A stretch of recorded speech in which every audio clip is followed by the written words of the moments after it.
હું છું દરજી કામિની. આપ જોઈ રહ્યા છો MG live news Mehsana. Patan જિલ્લા પત્રકાર એકતા પરિષદના અંબાજી પગપાળા મેડિકલ સેવાના દાતા ઓસિયા ફાઉન્ડેશનના ટ્રસ્ટીનું સન્માન કરાયું. ગુજરાત રાજ્ય પત્રકાર એકતા પરિષદના પ્રદેશ અધ્યક્ષ લાલુભાઈ કાતરોડિયા તથા ઉપાધ્યક્ષ કમલેશભાઈ પટેલ, પ્રભારી રાજુભાઈ પટેલની સૂચનાથી અને પાટણ જિલ્લા પત્રકાર એકતા પરિષદના પ્રમુખ પ્રકાશભાઈ નાડોદાના માર્ગદર્શન હેઠળ દાતાશ્રી પાટણના ઓસિયા ફાઉન્ડેશન ટ્રસ્ટના મેનેજિંગ ટ્રસ્ટીનું સન્માન કરવામાં આવ્યું હતું. પાટણ જિલ્લા પત્રકાર એકતા પરિષદ હંમેશા પત્રકારત્વની સાથે સાથે સેવાકીય પ્રવૃત્તિઓ પણ દાતાઓના સહયોગથી કરી રહી છે. ત્યારે સમયમાં ભાદરવી પૂનમના મહામેળામાં જતા પદયાત્રીઓ માટે મેડિકલ સેવા કેમ્પનું વિવિધ દાતાઓના સહયોગથી આયોજન કરવામાં આવ્યું હતું, જેમાં પાટણના ઓસિયા ફાઉન્ડેશન ટ્રસ્ટના મેનેજિંગ ટ્રસ્ટી એ ઉદાર હાથે ફાળો આપ્યો હતો. ત્યારે તેને બિરદાવવા માટે પાટણ જિલ્લા પત્રકાર એકતા પરિષદના હોદ્દેદારો દ્વારા તેમનું સન્માન કરાયું હતું. પાટણ જિલ્લા પત્રકાર એકતા પરિષદના હોદ્દેદારો દ્વારા પાટણ ખાતે રહેતા અને વિવિધ સેવાકીય પ્રવૃત્તિઓ કરતા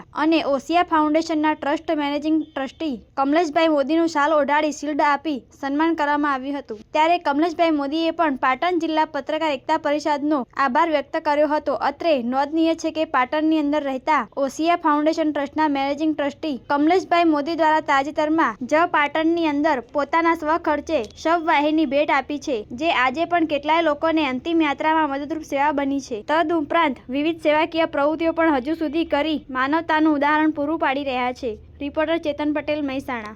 આજ રોજ ગુજરાત પત્રકાર પરિષદ એકતા ગ્રુપ ઓસિયા ગ્રુપના ચેરમેન તથા ઓસિયા ગ્રુપનું સન્માન પત્રકાર એસોસિએશન પાટણ જિલ્લાએ કર્યું. અમે ભાદરવા સુદ પત્રકાર પરિષદનો જે કેમ્પ થાય એમાં મેડિકલમાં સહયોગ રૂપે ઓસિયા ગ્રુપ થયો હતો. તે બદલ આજ રોજ અમારું સન્માન બદલ કર્યું, તે બદલ એમનો ખૂબ ખૂબ આભાર અને ધન્યવાદ કરીએ છીએ.